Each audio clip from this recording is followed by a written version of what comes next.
If you really want to improve your cooking in 2020, well, there are at least 5 cooking resolutions that you should make right now. And I'm going to tell you about them today on the Carefree Cooks Code. I'm Chef Todd Moore, and this is the Carefree Cooks Code, every Tuesday live at noon Eastern.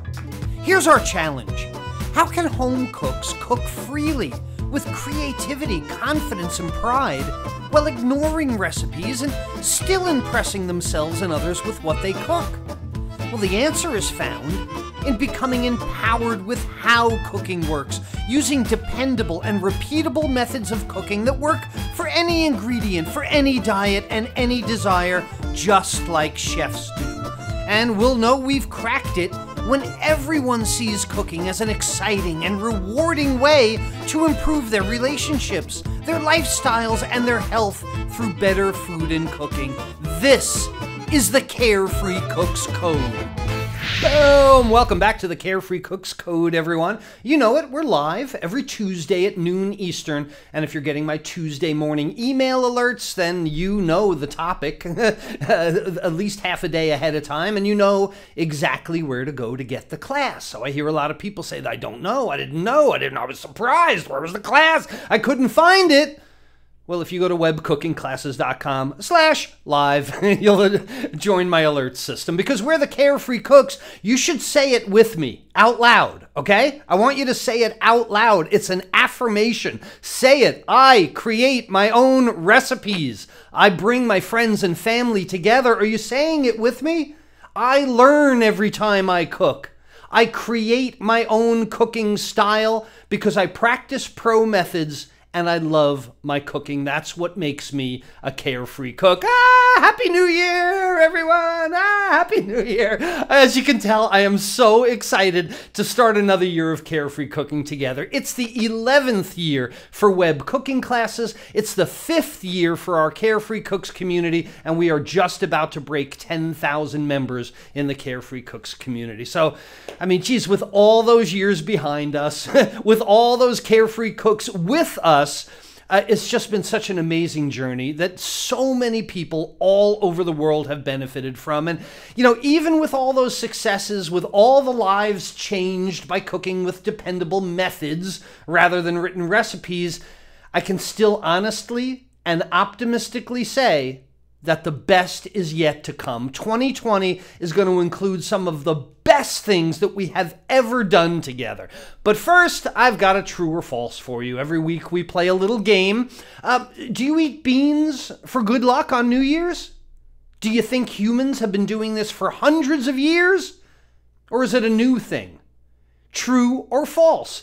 Black-eyed peas have been eaten by humans for hundreds of years. Tell me in the comment section below, true or false. All right, I'm sure you've made a whole bunch of New Year's resolutions already, and most people do. Even if you don't write them down, even if you don't say them out loud, there's something in your head. You're thinking, you know, the opportunity for a new year, I want to change, because we all got something in our minds that we'd like to improve upon, and we all recognize that a new year is the perfect fresh start. So what's everybody wishing for for 2020? How do you want to change things for 2020? I started doing some research, and here are the top New Year's resolutions according to a survey of 2,000 people by Inc. magazine. Right? The first one is diet or eat healthier. 71% of these 2,000 people in this survey said they want to diet or eat healthier. It's a number one thing. The second is exercise more. 65% of the people said that. Now, obviously, 71 plus 65 is more than 100. So you get to choose more than one on this survey. You want to diet, eat better, eat healthier, and exercise. That's a good combination. That's a good idea. The third is lose weight. 54% of the people say that they want to spend the year losing weight. Many people say they want to save money. They want to spend less money. And a lot of people say they want to be personally fulfilled. They want to learn a new skill or a new hobby. So those are the top 5 resolutions for the new year. But I know those aren't the only 5, right? People wish for all kinds of things. So I had to find out what else people were saying. I went searching around the internet for even more resolutions that people make. And they really fit into three categories that I saw. There's the self-improvement, self-promising. Self-improvement, self-promising. These are the people that they say they want to be happier. They want better mental health, right? Is that you?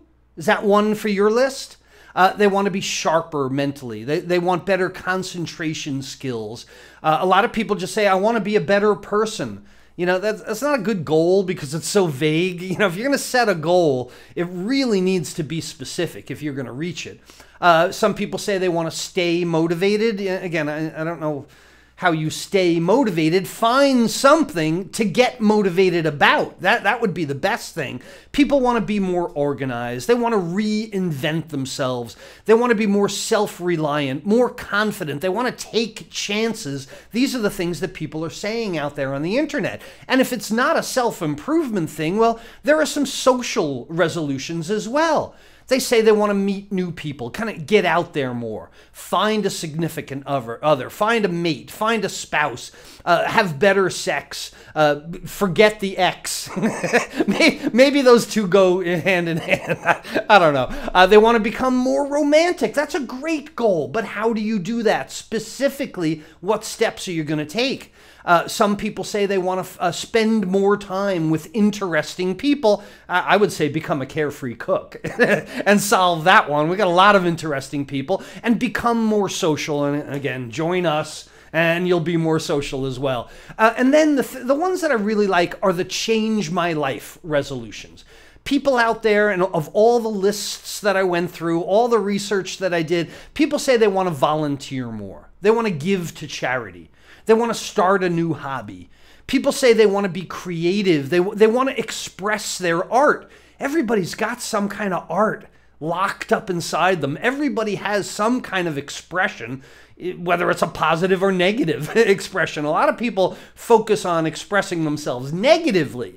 I would try and make it positively. So expressing your art is a great resolution. Learning more about art, learning more about music or culture, spending less time on social media. I don't recommend that one. I want you to be here every Tuesday at noon. I want you to be part of our Carefree Cooks community. So the other social media, yeah, spend less time with them, spend more time with us. A lot of people just say, I want to try something new. I want the new year to be something different. And you know, when I look at this long list of all the things that people want to accomplish over the next 12 months, it's obvious to me. And I think you know the punchline here. I think you know it's obvious to you. Every single one of these are solved by food and cooking. You can accomplish every one of the 30 or so resolutions that I've just mentioned, the ones that everybody is focusing on. You can solve every single one of them by cooking your own food at home, even getting over your ex, I meant to say. Look, it's all these things. It's dieting, eating better, exercising, saving money, learning a new skill, being happier, being healthier, being sharper mentally, being a better person, getting more organized, being more social, meeting new people, becoming more romantic, spending time with interesting people, volunteering, giving more, starting a hobby, being creative, expressing your art. Every single one of those things that I talked about are solved by cooking your own food at home. It's amazing.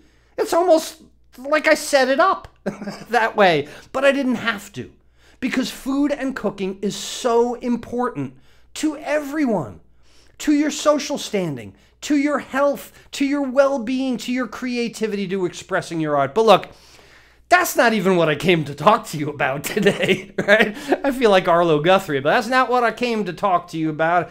Came to talk about the draft, and never mind, that's Alice's restaurant. I won't go into that. It's not Thanksgiving.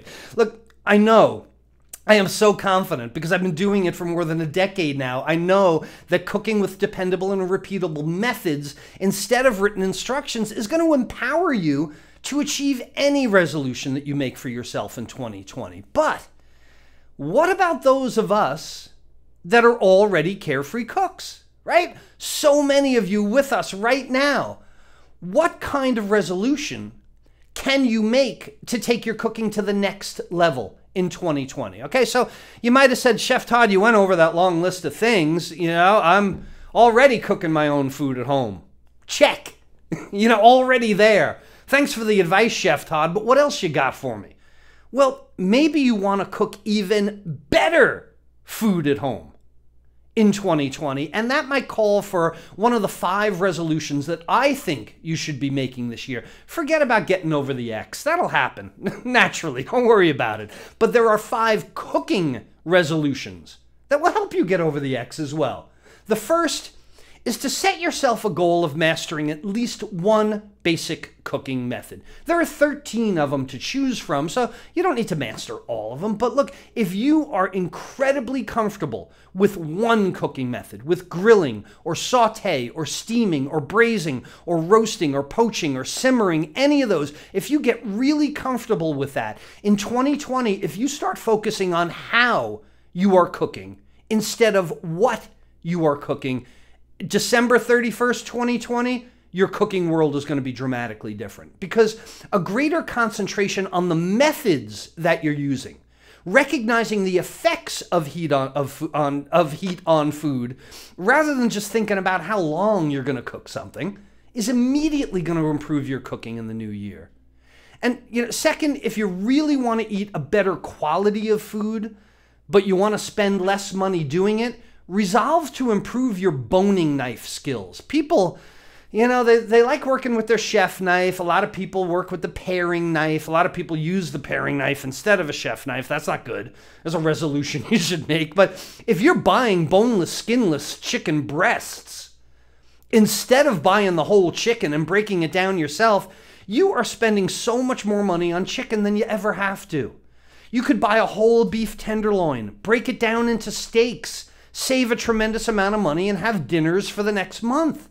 What if you start buying a whole, fresh fish and you have the skills to fillet it yourself? That's better than the IQF fish, the frozen hard as a rock fish, right? Go to your fish store because you have the knife skills to do it.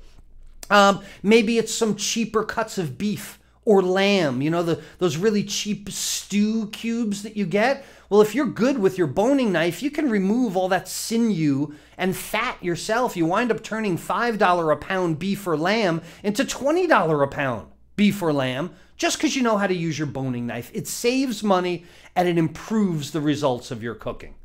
The third resolution you should make is to learn your family's portions. And I get that. I know. I know how many people are rolling their eyes at me right now when I talk about weighing and measuring portions. I'm not talking about weighing and measuring for a recipe. It's the yield on the recipe I'm most concerned about, right? Weighing and measuring your portions is one of the most important things that you should do. You should control the food your family eats in the strictest sense of the word diet.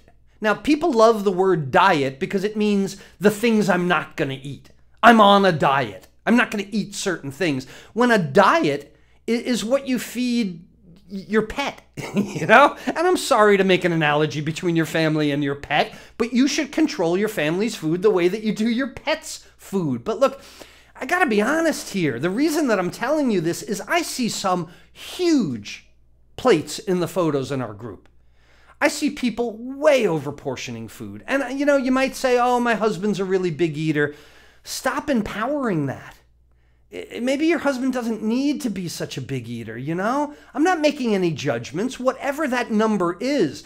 But the idea behind portioning dinner is not an eat until you're full proposition. Seconds should not be a thing, And this all starts in your kitchen. So resolve in the new year to know exactly how many ounces or how many grams of protein, of starch, of vegetables is right for you and your family. You cut down on the leftovers, you save money, and you enjoy your food even more. And look, I'm not saying you should starve them out. I'm not saying one carrot stick for everybody, but whatever they are, without judgment, just be aware of these portions in 2020. It's another way to save money and improve your well-being in the new year, because the goal is, remember this from a previous class, Purchase only what you'll cook and cook only what you've purchased. Think about that again. I want this to be your mantra when it comes to portioning in the new year. Purchase only what you'll cook and cook only what you've purchased. That's a great goal. Resolution number 4 is going to have you making your own flavorful liquids in the new year. If you are not making your own stocks and broths right now, you should start right now. It could not be easier to do. And you use food items that most people throw in the trash. Talk about saving money, right? Because when you start making your own stocks and your own broths, it changes everything in your kitchen.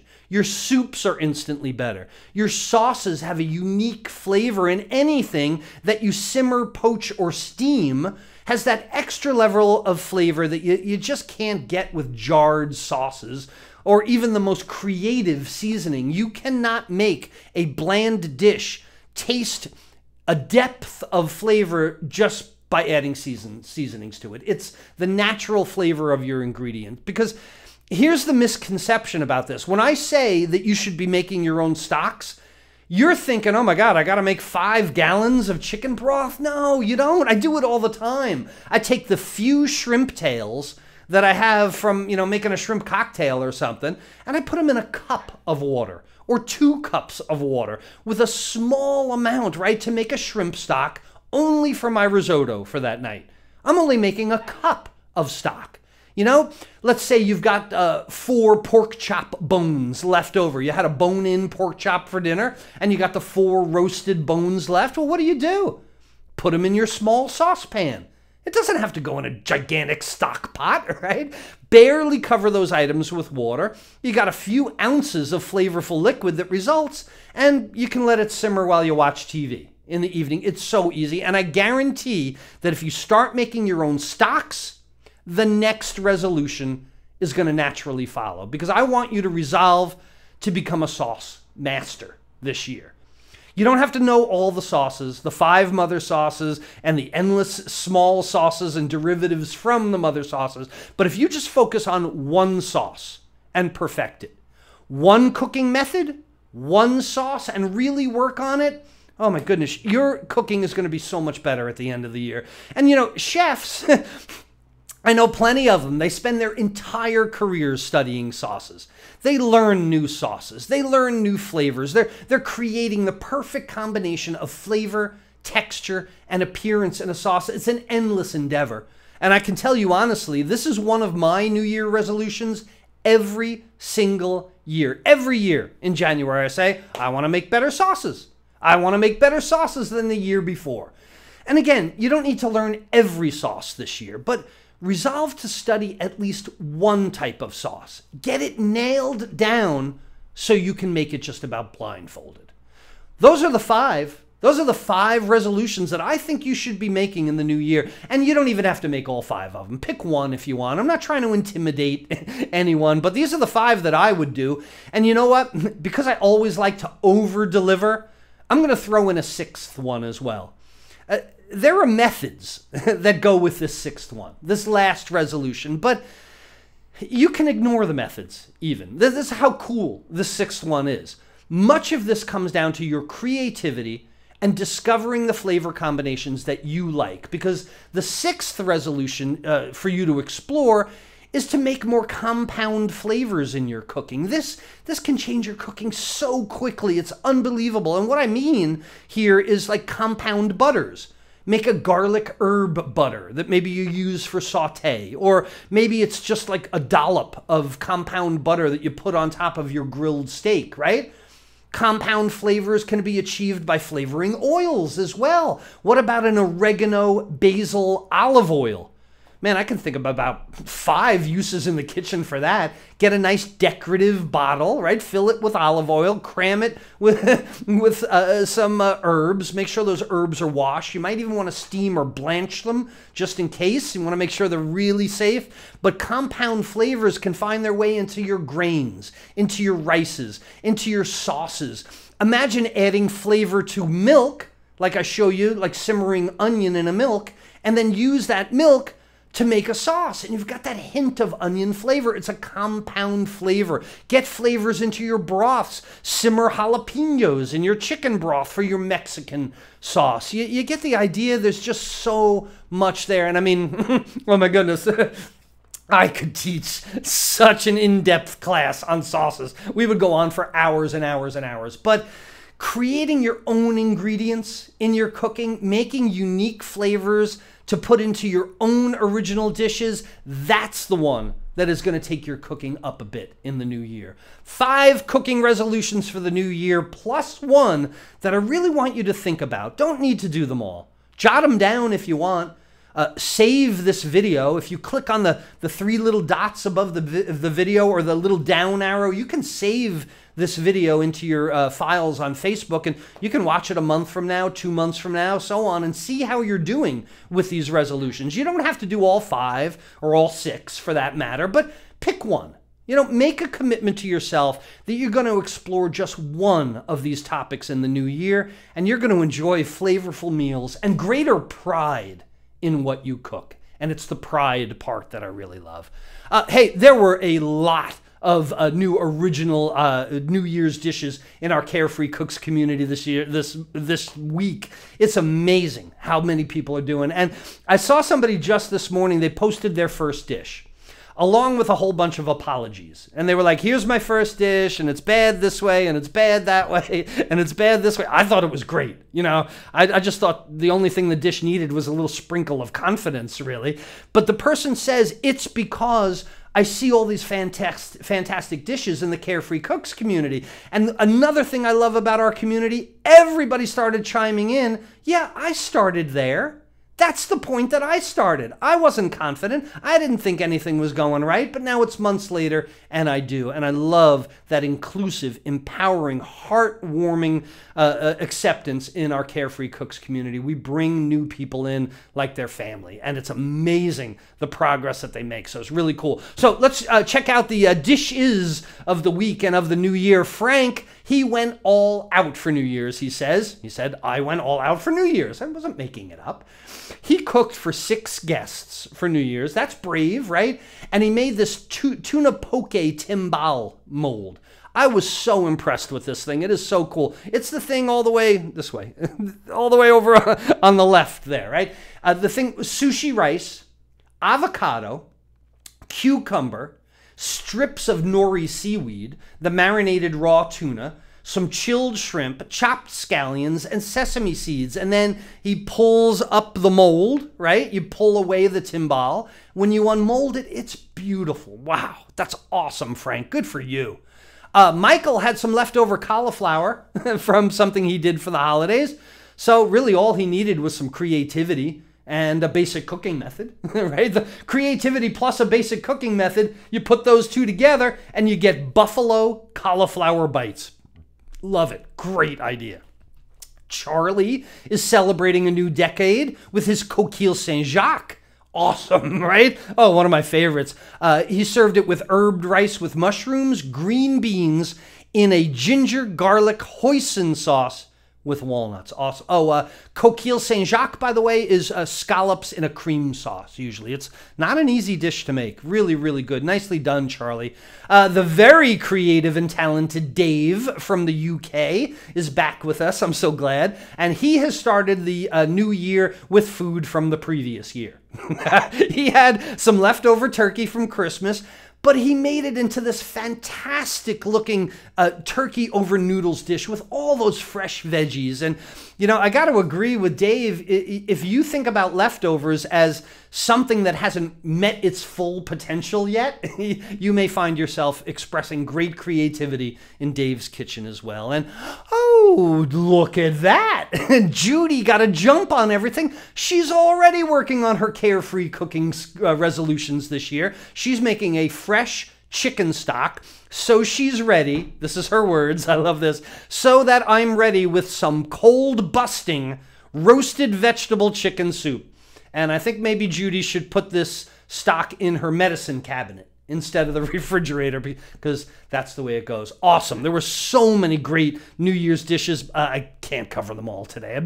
I've been running over in the Carefree Cooks Code. So, also, let's not forget about our first true false of the year. Let's get back to that one, right? So, do you eat beans for good luck at New Year? Do you make like Hoppin' John? Do you do beans and greens like a lot of people do? So, true or false? Have humans been eating black-eyed peas for hundreds of years or not? What did you say? Well, the answer is true. This bean has been cultivated since prehistoric times in China and India. It's something that was eaten by Greeks and Romans, and the beans were actually brought to the Western Hemisphere by West African slaves to the West Indies. They're estimating around 1674 the year. So that is hundreds of years. But here's the thing, and God, I love food history sometimes. Here's one of the most interesting things about black-eyed peas. They were considered garbage. They were used as food for livestock. But they became a staple of slave diets, and here's why. During the Civil War in the U.S., black-eyed peas, which were called field peas then, they were fed to livestock. So when General Sherman comes along, burning the South, he's like, yeah, leave those black-eyed peas. They're horse food, basically. Human beings don't eat that. And I'm sure he meant that in more than one way. So they were all left behind in the fields. And what's the only thing left when the South is burning? It's this black-eyed pea. And in the American South, eating black-eyed peas and greens like collards or mustard greens on New Year's Day is considered good luck. And here's why. I bet you didn't know why. Because the peas are supposed to symbolize coins, and the greens are supposed to symbolize paper money. That's why we eat those things on New Year's Day. Little food history for you. Before I forget, I've got to, I want to pass on a message of thanks from Jose Andre and Nate Mook of World Central Kitchen. World Central Kitchen provides a hot plate of food when it's needed most. That's their tagline. And Jose and his wife, Patricia, they started this global food relief organization 10 years ago. They go to disaster areas all over the world. They feed people who are in the greatest need. And in 2019, World Central Kitchen responded to 13 disasters.